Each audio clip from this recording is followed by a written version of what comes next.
The Survivor Specialist Phil and McKenna are back, and today we are recapping the final two episodes of Survivor Australia Brains vs. Brawn 2, episodes 23 and 24, the finale week. Myles pulls it out. Neither one of us actually saw that coming, right? We were both on the AJ's going to beat Kaylin train. I mean, yeah, I thought that was the most obvious thing, but Kaylin went with his best shot. And I agree, Myles was his best shot over AJ. But yeah, Myles pulls it out. I figured Myles would still win if he made it there, but I just didn't think Myles was going to actually be able to make it there. Yeah, that seemed to be what we were saying, right? It felt like it was AJ and Myles. One of those two was going to win. It just felt like AJ had the clearer path. Zara wanted to take him to the end. Kaylin wanted to take him to the end. And instead, Kaylin ultimately decides to go with his best shot. And I do think it was the right read by Kaylin, and we'll dive into his final tribal performance. But I think it was the right read from Kaylin that Myles is who he could beat. I think he loses 7-1, same result to AJ. However, I think against AJ, it's even worse because Myles went into this tribal council, into this final tribal council, with probably 2 or 3 votes. He did not have 7 votes locked in. And I think that Kaylin, his opening speech was phenomenal. And I said, wait a second, are we about to get an under the radar female version of Kaylin here? Is that what we're about to get? Because it felt like all the winners from Survivor's past that were females, right? Where it was like no edit, sits next to this guy where we see this major edit, and then they win and we go, wait, what the hell just happened? And I'm watching it. And then as it progressed, he gave the jury none of what they wanted. Literally 0 of what they wanted. So I do think that even though the end result was 7-1, which is probably the same end result he gets against AJ, I think he goes into the final tribal against AJ already losing 7-1. Whereas against Myles, it was probably closer to a 4-4. And then he just lost everybody. I think Paulie and Laura and stuff, they wanted to vote for him, and he gave them nothing. He said the word, I played safe at one point, and I was just like, well, there it is.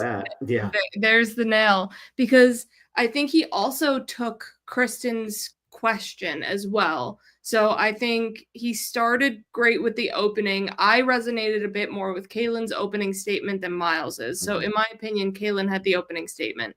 Then with Kristen's question, I think Kaylin knocked it out of the park with saying, Myles, what's wrong with you? Of course I have the social pillar. Get out of here. And then I think Myles takes like the next few questions that we get. And that's really what solidifies it for me, is that, you know, Myles was better at the questioning portion, but I think Kaylin had a really good pitch for his game. And I want to say this because a lot of people will probably watch this episode and say, well, Kaylin made the mistake of when they would ask a question, he wouldn't give them he would what was it? I forget who asked it. They asked the question of what was your one regret? Was that Logan who said that?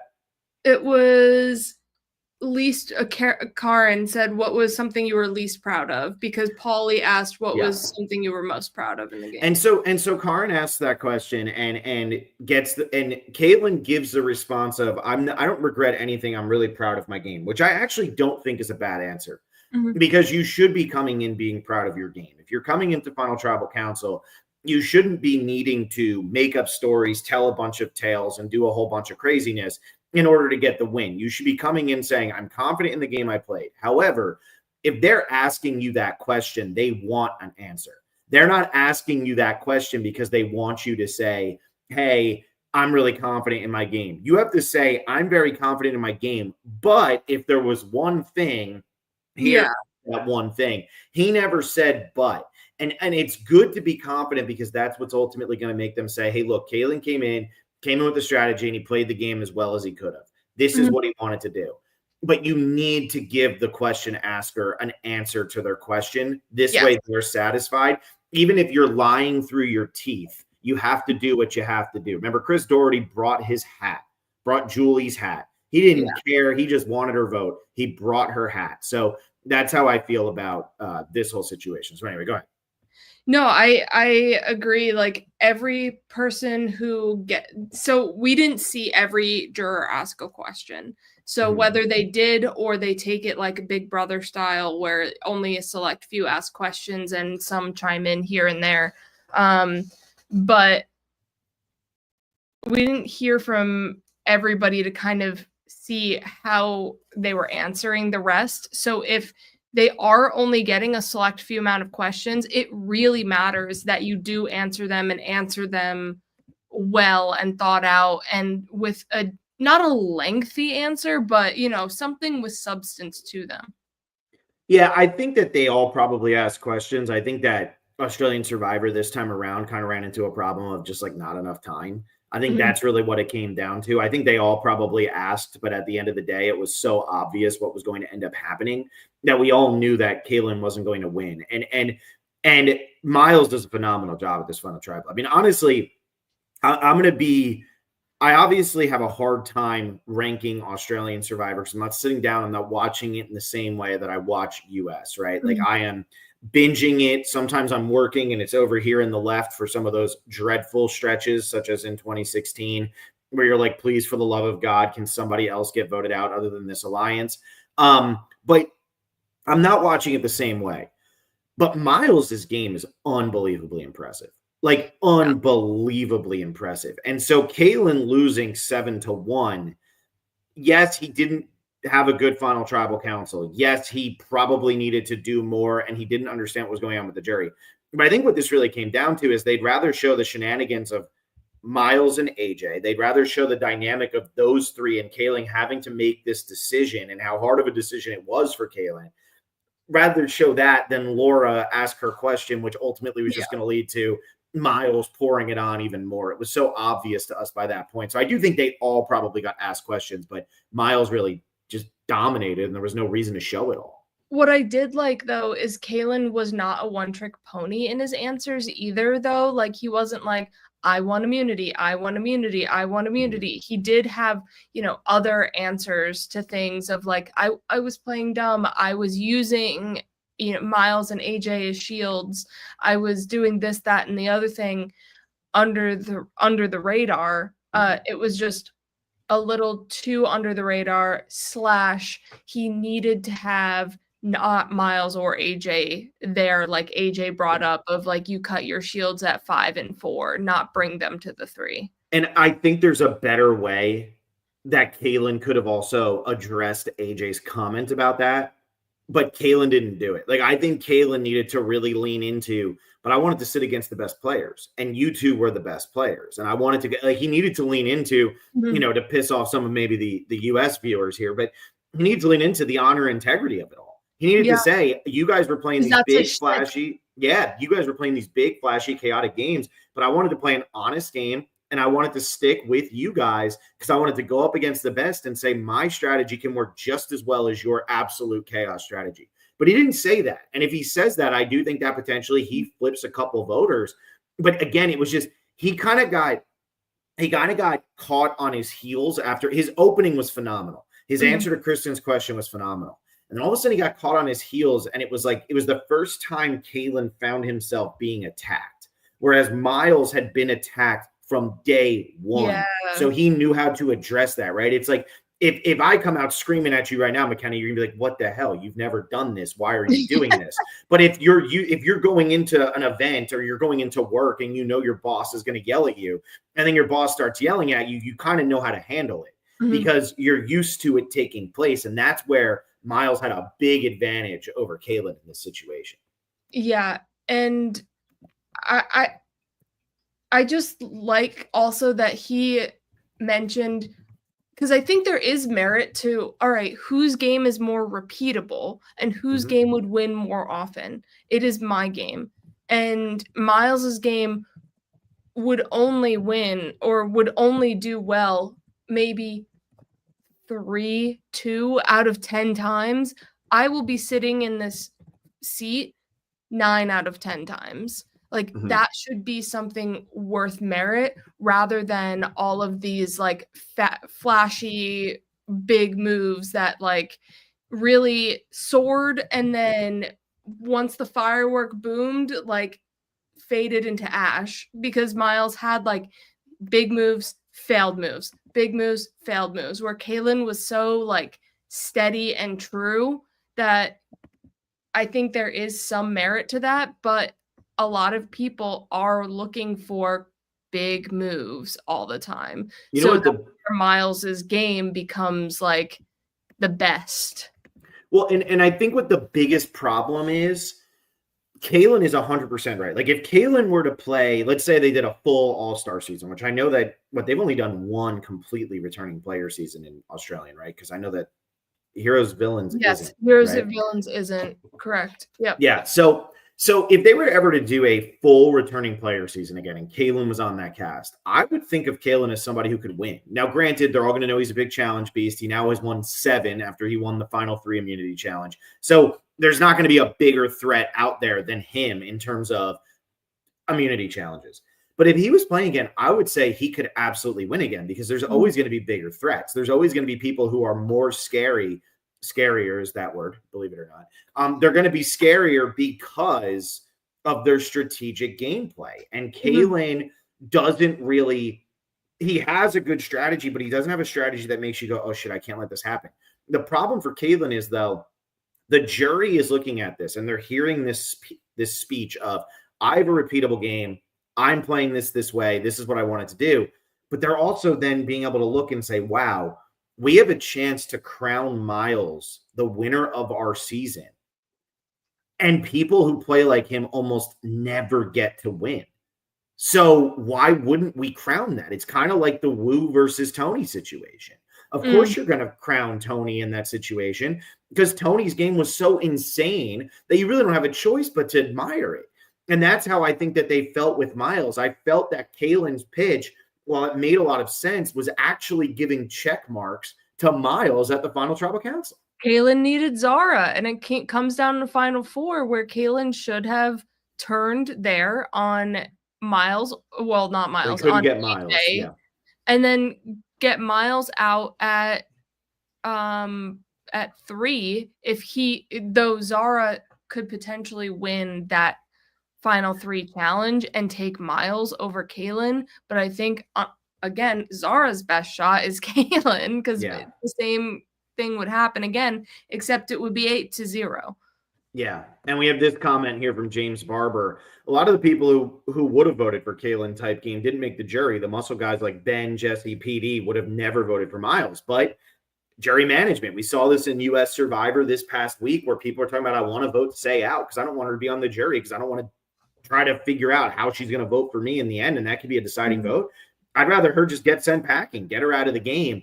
And so I think that, obviously Myles isn't totally determining, but he does make the decision to save Paulie and send PD out of the game right before the jury begins. That's a vote in Myles' camp that probably would have gone Kaylin and now notched this closer to 6-2. Yeah, exactly. I feel like the winner is just, and I also don't know how I feel because they played such similar games. Like, did AJ deserve to win? Did Myles deserve to win? Like, I don't know. Like, I felt a certain way with Dom and Wendell. I felt I wanted Dom to win over Wendell, but I don't know. I'm happy that Myles won, and I would have been happy that AJ won because they both did play great games. And I don't know, like, I feel like there's no side of the fence. We're all just kind of like hanging out, being like, these are good. Well, and I think that's what's interesting, right? So far, and McKenna, I know you haven't watched these seasons, so if you want to close your ears, but I've seen Christy, I've seen Jericho. Then what was the next season? It was Champions Contenders 1. Champions Contenders 1, which is, God, I can't remember the names. Was that Pia? And then Champions Contenders 2 is, or am I getting that backwards? Okay, I need to look it up. This is how bad. This is because I just binge it. I can remember all of the US ones. Oh, that's right. It's Shane. It's Shane, then Pia. Duh. So it's Shane, then it's Pia, and then it's David. And then I haven't seen anything beyond that, although I'm pretty sure I know who wins season 8. But Oh, I'm sorry, Haley. No, and then it's Haley, and then obviously we just did Haley. So anyway, so Shane goes there. I think that there's a fair way to say, and I haven't seen Titans versus Rebels, and I haven't seen Heroes versus Villains yet, so I don't know. But I think it is fair to say that Myles could both be the best or second best Australian Survivor winner, and also say that AJ would have been a better, more satisfying winner. Like, I think that there is an argument to be made for that. Mm-hmm. For me, when I'm hearing AJ say these things about, I was playing this, my resume is insane when he's talking to his friend, which I love that the final three visit, it's two friends and a mom. Okay. This is what happens when you get an all male final three. I guess. Not emotional until Kaylin's mom comes out. And then I'm just like, oh, that's so sweet. Yeah. But so you're watching this take place. And when AJ's saying all that, I'm like, he's so right. Like his resume is insane. He didn't have to play the Atlas. He didn't have to win immunities, but he controlled every vote of that game. While Myles had to make all these flashy moves and do all this crazy stuff, AJ really did play a very, very phenomenal game. And I do truly think that he probably, in my opinion, he's a more satisfying winner. But at the same time, Myles is still one of the best winners, right? And that's kind of how I felt with Wendell and Dom. Dom probably is a more satisfying winner, but Wendell winning is still satisfying, and he's still one of the better winners in the history of the show. James says, AJ said in his jury video that he played the best losing game of all time, but I also don't think it was a losing game. Oh, he lost. Even though it lost, I know, even though he lost, like, I still don't feel like his game was a losing game. Like, I feel it. I mean, it obviously could have won. I don't know. It's just like such a weird like final three situation for me where I don't think AJ played a losing game, even though he lost. The biggest mistake that AJ made is putting all of his eggs in the Kaylin basket. That was the biggest mistake he made. Because if Myles wins, Myles isn't taking it. Well, he needs to make better with Myles. Is essentially like he needed it at 7 to like hardcore align with Myles again. Mm-hmm. Yeah, and I think that was the biggest problem with AJ's game is AJ got down to final 3, where he's looking at it as I have a 2/3 chance of making it to final tribal, right? And Kaylin's a beast, so Kaylin's probably going to win this, and that's fine. But he told too many people, including Kaylin, how amazing his game was. He was stating that at tribal councils. He was saying that to other people. And that was the biggest mistake of his game. James Barber says that he said that his mistake was taking Kaylin. I'm not even saying that it was taking Kaylin. It's the fact that he was telling everybody how good his game was. When you tell people how good your game is, they're not going to sit next to you. Plus, who's a better talker, AJ or Myles? It's AJ. So if you're Kaylin, you don't want to sit next to AJ at Final Tribal where he's got a great resume that he's told everybody he has. And now he's going to sit here and he's going to make his pitch. Get the hell out of here. I don't want to sit next to that. So his mistake was kind of his hubris, right? He got too cocky in, I'm playing the best game. I can't lose. He's telling Myles, you can't win. And then his biggest mistake was he goes and he tells Kaylin, well, why don't you just go tell him that you'll go to final 2 with him so that he'll just vote off Zara with us so that we do whatever. And Kaylin's like, okay, I'll do that. And Kaylin goes over and makes a legitimate promise to Myles. And that's the difference in that moment. Yeah. And AJ let him have that. This was kind of like Chrissy letting Ben play double agent. You can't let the other person go do this because they might take it seriously. You might be the one that they're lying to. And so ultimately, that's what did AJ in. In terms of best to never win, I don't know about that. But in terms of like, if AJ sits at Final Tribal Council, I think he wins 100% of the time. That's the thing. And so it's not like a Russell Hantz game, but it's also, he had a little Sari to him where because he was so good, nobody wanted to actually sit next to him at the end. Although Aris would have sat next to Sari. So what do I know? That's true. Well, I mean, if it wasn't a final 2 in Micronesia. Yeah, no, that's true. Sari's at the end and winning. That's true. My Siri is acting up now. All right. Because you're saying Suri, it thinks you're saying Siri. Yes. Oops. So let me throw this up here from Rovjay, and sorry if I'm saying there. I don't know which. I'm assuming that the HRV. I don't know if you say all of that, but I'm going to just go based on that. If you want to correct me, correct me. Myles is too chaotic, Phil. It's a fun game and an impressive journey, but there's been more consistent and dominant AU winners. For me, though, I think what's most impressive about Myles' game is how chaotic it was. Because generally, this type of gameplay does go kind of far and then eventually gets snipped because you can't let that keep happening. I mean, Haley got voted out of the game. Yeah. Myles didn't get voted out of the game. You know, we're I think our recap, does our recap for this season come out on Friday? I forget what week we're on now for BVB 1. I know that we're done with it, but I can't remember if it came out last week or this week. I think we're done with it. Okay, so Blood versus Water comes out this week. So anyway, you heard all we had to say about Haley last week. But I just, for me, like, I take Myles' game over Shane or Pia's games. And I'm not saying that Shane and Pia didn't play great games. I'm just saying, like, I would take Myles' game over them. I would take Myles over Christy. And I would probably take Myles over Jericho. Like, to me, Myles played this big, loud, in-your-face game and got away with it and understood how to never cross the line of personal and gameplay.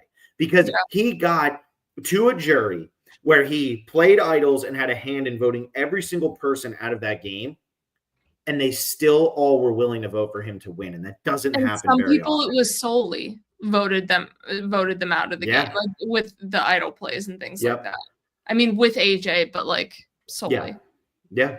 No, of course. It's pretty impressive. So that's where I go with Myles, where I understand the consistency and all of that, but like, it's why I think people, if you were looking at just the first games of every winner, the first game they played, that's why most people would say Tony played the best winning game. Tony made a lot of mistakes on that season, but Tony was authentically Tony the entire time and did everything he needed to and still won. We don't see that generally in Survivor, right? We don't see the person who's so loud from day one get to the end and win. Do we think Rachel is a decent comparison to Myles? I mean, she has that immunity record. She was on the bottom for a good chunk of the time. No. And also, Myles only won one immunity. I know he played a lot of successful idols, but he only actually won one immunity. So it wasn't like he went on an immunity run. Also, I think Rachel is so much more reserved than Myles. Rachel's not running around the island calling herself the jungle rat and I can't be killed and you guys are whatever. And look, I found another idol. Like, she's like, Rachel, bless, thank you. Yeah, Rachel played a very conservative, dominant game. I think Myles, like Myles said, he was going to keep swinging no matter what. And he was going to miss sometimes, but he was just going to keep swinging. Myles plays again, even if he were to play with, even if the other 9 winners of Australian Survivor started off on his tribe, I think he's the first person voted out of whatever season he's on next because he's just way too insane. You don't want to play with him. I'd agree too. I think Myles is just one of those ones where you can't let them get footing in the game. But I felt the same way about AJ once he survived and they're like, oh, we can do AJ next. I'm like, well, AJ's just going to be here. Like, you have to always take out those people that you feel like, oh, we can do next time. You have to like reverse and be like, no, they have to go now because there will not be a next time. There won't be a next time. There won't be a next time. There you go. And so speaking of that then, so we got down to the final 4. That's where we started. We didn't talk about this final 4 vote. Zara gets voted out 3-1. Now, the argument from Zara was, let's force fire between AJ and myself. Neither one of us can make fire, but let's do it. For me... Day 40 what? They can't make fire? I know. 45? Day 45. I know. So would you say that voting out Zara here was the right move then? Because like you're saying, it kept getting to the point where there's not going to be a next time. Is Zara the right play here, or should Myles have considered putting AJ up? Because at this point, he doesn't know that Kaylin is going to actually come through on his promise and take him to the end. I think he needs to put Zara in fire against AJ because I think if you pull what AJ did of play with your heart, then Kalen takes Myles to the end again. If he's like, go with your gut, go with your head, take Zara to the end. Can Zara ever beat Myles or ever beat Kalen in that last challenge, you think? Yeah, it's definitely possible because Zara outlasted him in some other immunity challenges, I'm pretty sure. Like the peg one, Zara was like, yeah. Oh, and the rope hang. Mm-hmm. Zara was. Oh no, I think they targeted Zara in the pegs. Anywho, but the rope hang, she was on longer than Kalen was. Mm-hmm. Yeah, I wonder that because that might have been. That's where, like, if you're Myles, are you better off going to final 3 with Zara and Kalen, knowing that Zara's best chance is to probably beat you? At that point, Zara is probably thinking, I'd rather go against Myles at final 2. I think in Myles' more guaranteed shot at going forward is keeping Zara in the game 100%. Because that jury was all women except for Paulie, which Zara's probably getting those votes. But she pissed off Laura and Logan, and maybe I think she's guaranteed Karen's vote. Mm-hmm.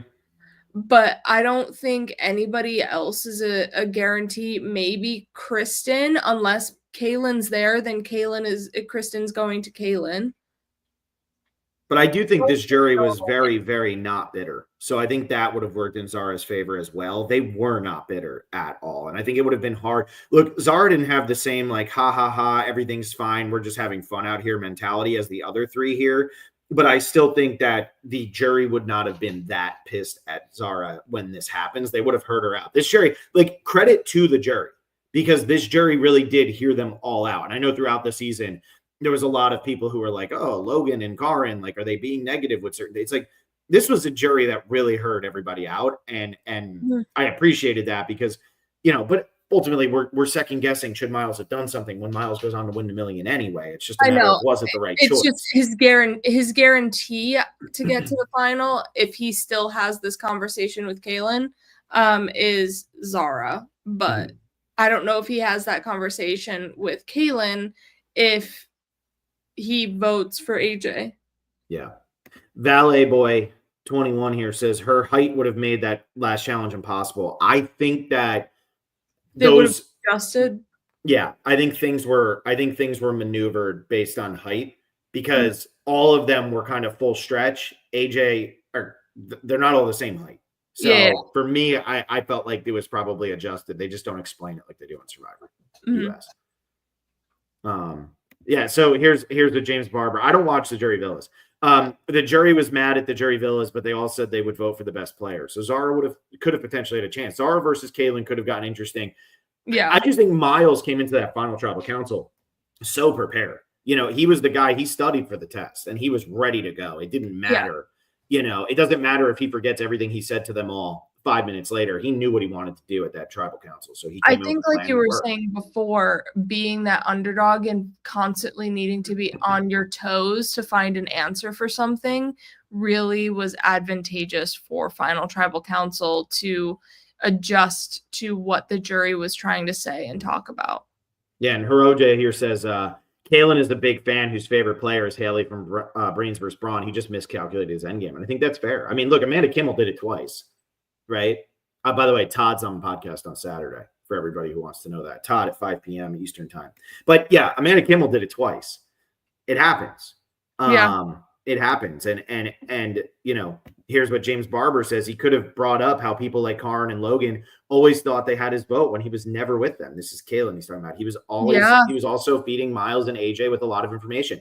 But he didn't pitch. He brought that up in his little package in some of the before vote situations of like, I was always in the know or whatever. And I'm like, yeah, that comment is right. He should have pitched that, like, where, all right, everyone thinks I'm this golden retriever. Now I've got to be the sheepdog and herd everyone to the correct vote. Like, he had a lot going for him if he had just explained it. Yeah, I agree. Somebody earlier had asked if we're going to talk about Survivor AU versus the world. We'll talk about it a little bit here. I mean, we've known this cast for a while, but we'll talk about it a little bit here at the end of this podcast. So stick around if you're waiting for that. maybe we'll do like a full-fledged podcast at some point, but tonight I'm driving to Atlanta, so that'll be my fifth bed in 6 nights. That's how much I've been traveling around right now for work, and then finally going to have some fun at this event. But it won't be this week. That's the statement that needs to be made there is if we do as AU versus the World Cast assessment, it is not going to be this week. That's for sure. So we'll talk a little bit about it here at the end. So for you've seen the seasons. I haven't. But let's talk about this more in context. What a lot of people will have me do is when I do these seasons, they'll have me compare them to the year that it just took place. So 2025, what would be the winner comparison between Myles and whoever wins 48, 49? Now, obviously, we don't know who wins 48 and 49. So I'm going to go back to 40. I'm going to go back to 46 and 47 here and ask you this way. Okay. How would you compare Myles' game to what we saw from Kenzie and what we saw from Rachel? And obviously, there's a lot more episodes. There was a lot more chaos with this. Yeah. Which one do you prefer? Which style of Survivor do you prefer? I feel like all three do have a decent amount of similarities. All were at dead bottom at some point, used either immunities or idols to further themselves, but maybe it's a bias toward a women winner, and like I feel like I see a lot of the AJ Myles archetypes a lot. I don't know, or like I was so oversaturated with that in mid like the heyday of Survivor that I'd prefer like I like the Rachel win a lot. I thought Kenzie was good. I thought Charlie was also good. So I was okay with either. And then, so I lean more toward Rachel. If I think that's fair. Yeah. Preferring to watch a game, I think I'd prefer to watch 47.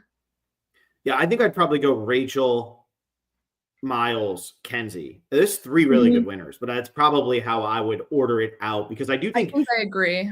I think the other thing that's impressive, and obviously Kenzie beat Charlie and all the drama surrounding that. But I think what was also really impressive about Myles' game is he was playing with strong players the entire time.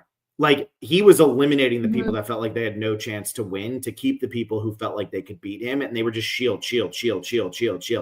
Knowing that was the only way he could get through the game. He needed to have big people around him because he was just playing too aggressive of the game and he didn't know how to turn it off. He wanted to be chaotic. I'm so glad about, at least with this season of Australian Survivor, like, yes, we had, a few people we had toward the end. It has to be either AJ or Myles. But before that, we were like, it's Karn or Logan or AJ or Myles. And then like Kaylin was this oddball that if he turns it up, we could see something. So I feel like there was a little bit more of, some dynamics. But once like Genevieve was out in 47, we kind of knew it has to be Rachel if she gets there. Yeah. Sam had a little bit of a shot, but not much. Right. Yeah. Sam had the shot if Rachel did not get there. Yeah. So I feel like I do appreciate the gameplay in AU where it was like we knew a good amount toward the end middle merge that like these people have shots. Yeah, so Shane Cup says this is why Jeff hates Final Twos. Kaylin basically picked the winner, but then James Barber says if it's a Final 3, AJ goes at 4 and nothing changes. I don't know if that's true. I don't think that's true. I think Kaylin would have wanted to keep AJ, and then maybe we do see an AJ versus Zara fire-making challenge, and AJ probably beats her. It's going to be Brad, Sarah, Troyzan Final 3. Yeah, and Kaylin's the Troyzan there. Yes. Yeah, even though Brad won. Yeah. Just so nobody's confused. I feel that. And Hiroj says Kaylin should have brought up telling everybody about Logan's idol and being the reason why Laura ended up going home. I think the girls had no idea how crucial he was to their downfall. Yeah. A laundry list of what Kaylin could have and should have said to win the game. But so Brains versus Brawn 2 versus Brain versus Brawn 1. We just binged the crap out of Brains vs. Brawn 1. What did you prefer? I feel like I connected with more of the Brains versus Brawn 2 people, but I feel like I might lean more towards 2. See, I think I would go 1. I think George is a more entertaining version of Myles. Even though he doesn't win. I think Haley is a very fun underdog. There's some characters, like I've talked about, that are just invisible for way too long of that. And honestly, Australian Survivor, if anybody is listening, give Kaylin 30 more confessionals so that we're sitting here at the end going, could Kaylin win this? Because there's no reason that essentially what happened was Kaylin won immunity. And then when he picked who was going home, I was like, okay, great. So Myles wins. Okay, like it's over. I don't need to watch the last 25 minutes of this episode now. I did because I wanted to see what the final tribal was going to be. But we all know the end result if we watch the show because Kaylin got no edit. So give him 30 more confessionals and let's leave that up to the fans to decide and make it more exciting down the stretch. It's not that hard to do. You have an hour and 15 minutes, sometimes over an hour and 20. Give him more content. And Kaylin was on the losing tribe a lot in the swap. So there's a way to give Kaylin, especially someone who makes it to final tribal council, more confessionals. Yeah. So for me, I think BVB1 is a better season. Way too many stupid twists in that season for sure. Very dumb twists in there. But I think that people more because I know the people more into Well, I was going to say, I think for Brains vs. Brawn 2, for sure, it has the benefit of the Coven. That was fun. We got to know that better. Even in the pre-merge, you had Max, you had Kent, you had players like that. So I do think that 1, ultimately for me, is a more entertaining season, something that I'd rather watch. But I do think that 2 is a solid season. It just ultimately falls a little short, I think, of 1, in my opinion. Not much different, though. I think they are very along the same tracks. It's just like 1 has more of this, less of that. 1 has more of this, less of that. So it's just kind of whatever you prefer. And Brawn stinks. Brawn's got to get it together. Brains versus Brawn 3. Brawn is going to come for. They should have 16. Brawn should have 16 people that season, and Brain should only have 8, so that it's even. Bronze versus bronze. Bronze versus bronze versus Brain. There you go. So is there anything else you want to talk about with this episode or these episodes, or should we talk a little AU versus the world? Let's go into AU versus the world. I think this was a pretty good overall season. Myles deserved his win, and I think Kaylin was a great runner-up as well. So yeah, no, I agree, and I think I'm happy he got a vote too. I like when everybody gets a vote. Yeah, when everybody can be happy and smile and do all that fun stuff. Cool. Kumbaya. Go watch the New Era players sing Unwritten or whatever and make half the internet's head explode. Okay, McKenna, that's for you. Anyway, so let's talk about this cast. So we are going to have only 14 people, which is funny that we're sitting here going, it's only 14 people, which is 2 less than what U.S. Survivor seasons used to be. So it's not even that few of people. But I think a lot of people were saying, wow, they could have had a massive 24-person cast for this. That would have been epic. But probably contracts, probably people asking for money, whatever. So you got 14 people, a little bit shorter of a season. I don't know exactly how many days they're playing. So we have 7 Australians taking on 7 The Worlds. The biggest thing, we all knew Parvati, Sari, and Tony were on this. Like, we all knew. Yeah. My biggest takeaway, though, is with the 7 versus 7 start and being that it's 4 Worlds versus 3 US, aren't Parvati, Sari, and Tony just screwed right off the bat? Like, aren't they just going to vote those guys out? Am I wrong on that? Absolutely not. It's Parvati, Sari, and Tony. They are going to get one of the Worlds to flip to be with them, and there you go. Have you watched any of the Worlds? No. Me either. I've only watched AU, so we're in the same boat. And you know what's crazy? I'm not going to. Yeah, I might watch some highlights of like Rob. I might watch some highlights of Lisa, of Tommy, and of Cassandra. But that I'm not doing it. I'm sorry. Like, stop doing this. Yeah, I remember Intern and Alexa watched a season of New Zealand, but I don't know who, if any, are on this season. What, it's Quebec? I think it's Rob from South Africa because I think they did the South Africa season. Oh, South Africa. Yeah, okay. Yeah. So yeah, the winner only gets $250,000 on this season because it is less people, and it's a shortened time too. So for Australia, we have Shawnee, King George, Kirby, who I haven't seen because I haven't watched Titans vs. Rebels. David, Janine, Luke, and of course the one we're all the most excited about, which is Sarah. I know. And when I say that, I'm not being sarcastic. I'm so pumped to watch Sarah play again. It blew my mind after watching 2017 or while watching 2017. She was my winner pick. Again. It was her and Mark Wales for 2017. How'd that go for you in 2017? It worked. It worked just fine. Mark Wales, good pick in 2017, McKenna. Anyway, he comes back for Blood versus Water. Oh, I'm watching him right now. Yeah, he was my re-winner pick in Blood versus Water. I was like, I'm gonna double down on this one. He very much I was saying this, it was so crazy to me to watch the beginning of Blood versus Water because I know it came right after COVID, and I'm not being like, I don't want to be like body shaming here, but it was insane to me to see like Mark and Andy back on that season because both of them just put on so much weight in between their first game and that, and it is so much because of like COVID. Nobody's doing anything. Like you were just in your house. And like, here comes Mark for his second time. I'm like, that guy came in with a chiseled jaw and was just a beefcake last time. And now I'm like 6 episodes. Big boy, oh no, he's big. He's a muscular dude. But now I'm 6 episodes in and he's starting to look like the Mark I remember. And I don't even know if he made it 6 episodes in that first one. So anyway, I'm excited for this Australia group. I think that they pretty much, when you're talking Luke and David and King George, those are the men. Gonna fit right in with that too. Okay. She was my favorite in Titans versus Rebels. Her and Ferris kind of have a Myles AJ situation going on. Less, I think, luck and risk. I think, and more control. But it's kind of like the two sides of the coin, and I'm really excited that they brought Kirby back for this season. Did you see the person with the picture of Kirby? Yes. About Kirby.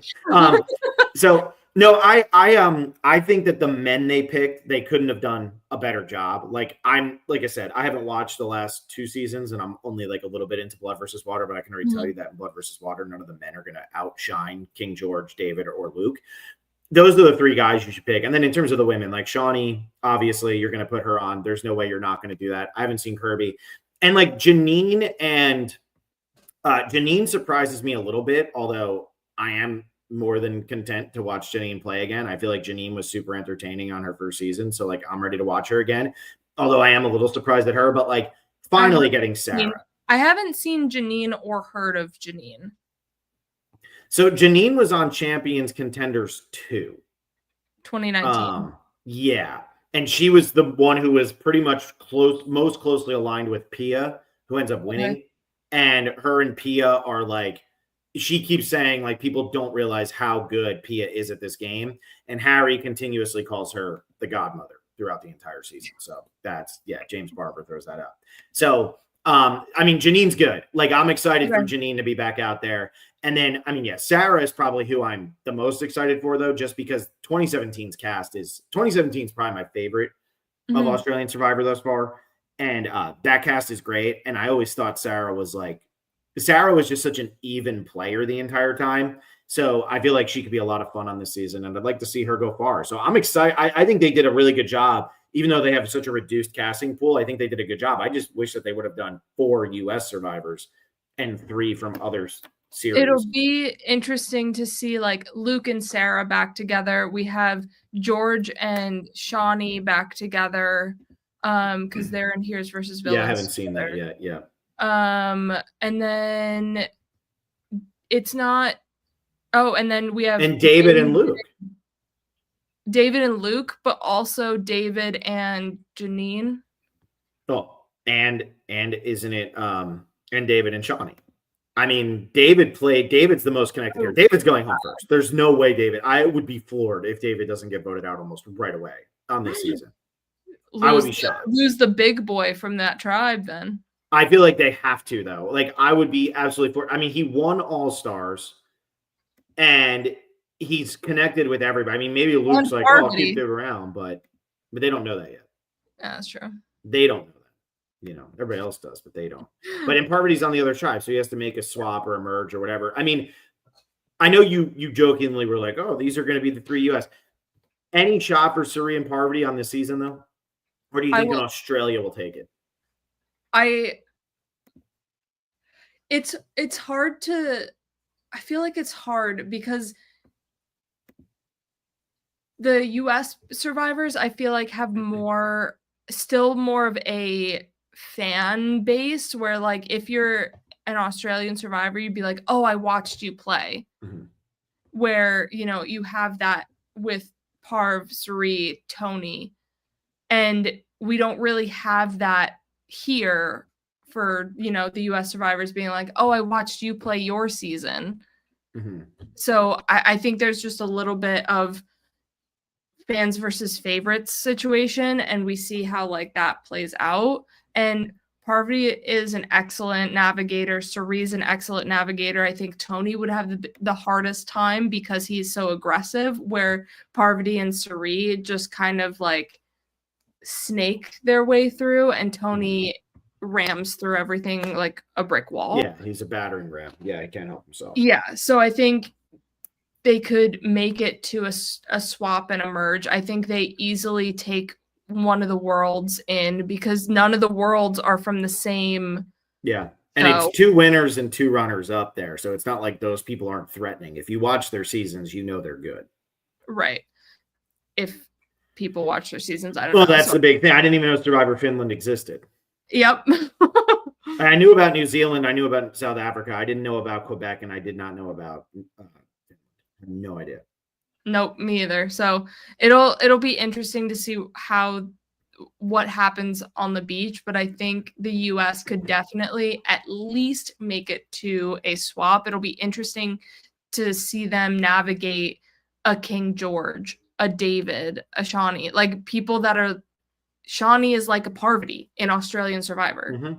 So it's like, it'll be interesting for people to like maybe meet counterparts. Yeah. No, I agree with that. I think it'll be fun. George and Tony meeting on an island. Holy crap.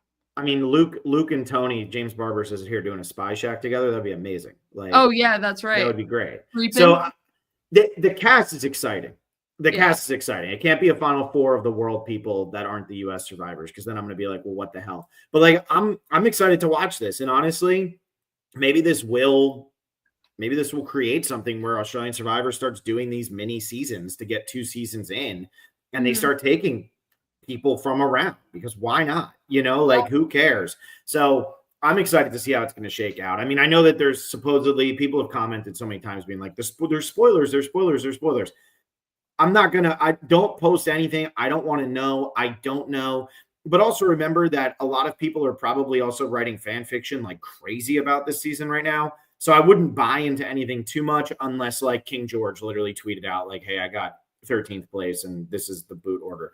I'm not going to be totally sold on it quite yet, even though I get why some people are already like, can't believe they spoiled this. But don't read spoilers then. Like, just avoid them.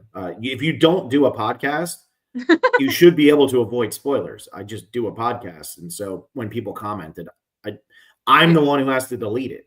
So it sucks. But although I'm back, McKenna, to stop reading comments. Man, the last couple episodes I've done, people are so angry with me. And I'm just like, all right, guys, that's it. I'm done reading comments. Terrible takes. I know. I made a mistake. Starting to read comments. I've been called delusional, holier than thou, insufferable. All right, everyone. I am now taking over the Survivor. Yeah, I'm telling you. We're getting another rebrand. What movie is that where she's like, how's that supposed to make me feel?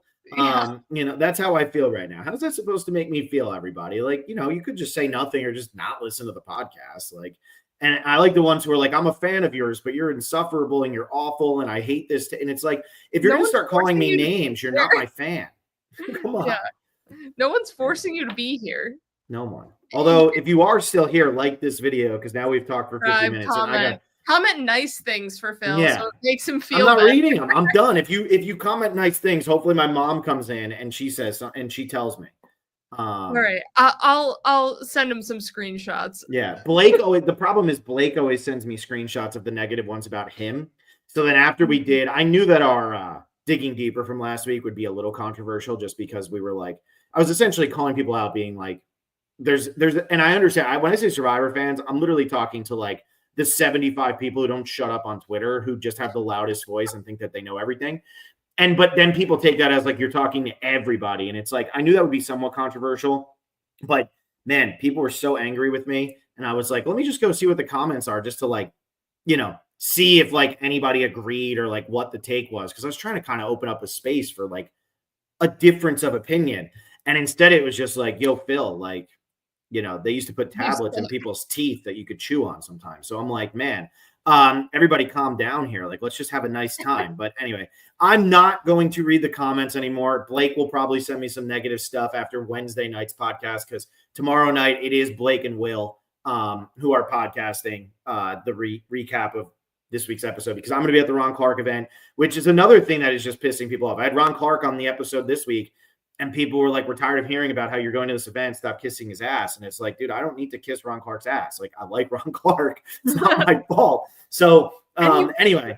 You guys at the Ron Clark event. Yeah. And if I'm going to see all of you, if you're going to be there, like, say hi. And if you're not going to be there, I'm sorry you couldn't be there. But anyway, so yeah, it'll be Blake and Will tomorrow. If you want to say mean things about Blake and Will, go ahead, because Blake reads them and he's going to screenshot them. He's going to send them to me, and then it's going to put me in a bad mood. And tomorrow night, I'm going to do that. And then Thursday, I have to go to work and then drive home from Atlanta, which is a long drive. So I'll have like 8 hours to just stew over angry comments on social media. But you know what you could do on Thursday? Listen to Kyle and I podcast on The Amazing Race. And maybe I'll listen live. Yeah, you could listen live to Kyle and I, and you can comment the mean comments. Maybe I'll listen live about a season that I don't even know it's existing. Although you want to know who wins the Big Brother version? Because, oh my God, has people been so shameless and pathetic with spoiling that one openly on social media. It's been brutal. Oh, Big Brother. The Big Brother Amazing Race season that's coming out. Oh, yeah. That's the most spoiled thing of all time. I don't even know if CBS should put it out at this point. Like, what's the point? I could tell you, I don't know who any of the Big Brothers are, but I could tell you the final 3 pairs if you want to know. No. Because that has not been behind like a Big Brother or like an Amazing Race spoilers. That's just people tweeting being like, oh, I guess everybody wants to know. It's like, stop posting spoilers of shit. What's wrong with you? Anyway, thank you for listening to our Survivor Australia coverage. I know we just went on a tangent. Thank you for listening to our Survivor Australia coverage. Thank you for being here. Yes. Thank you for listening to our delusions, my delusions. McKenna, you don't get angry comments for some reason. Thank you for listening, though. Congrats to Myles. He deserved it. A lot of people were asking, are you going to get people to do tell-alls at the end? I would love to. I reached out to a couple of the players. Hopefully they hear this. If they're listening to our recap, they have turned this off a long time ago. But, I don't know if the best approach, I'm not going to call anybody else, I don't know if the best approach is to tweet at them almost every day and ask if they're going to come on our podcast. I appreciate the support here, but, give a little breathing room there. I don't know if that's necessarily going to catch their eye or drive them a little crazy, but I have reached out to a couple people. I've heard back from some. It's just a matter of, can we figure out timing and all of that? And like I said, like up until Friday, I'm not a human. So I'm just driving in my car. I'm working, driving. So here we are. But yeah, maybe we will, maybe we won't. Follow us on social media to find out more. I'm going to be doing Blood versus Water. I guess that first episode comes out Friday. I recorded it, so I don't remember, but I guess it comes out on Friday. So become a patron, patreon.com/specialist. Like this video, subscribe to the channel, comment nice things. I'm not going to read them, but comment them anyway.